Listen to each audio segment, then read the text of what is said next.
In this video, you are going to see how to change the font size in PowerPoint SmartArt. Let's get started. Here I have already taken a blank slide. Let us go to Insert, go to SmartArt. Let us choose a SmartArt from here. Let us choose this one and click on OK.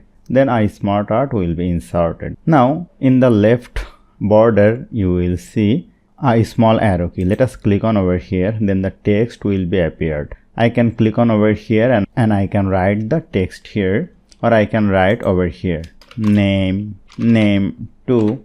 If you want to change the font on by on, you can click on over here, then go to home. You can change the font size from here very easily. And if you want to change add-ons, let us click on over here, click on Ctrl A to select all of this.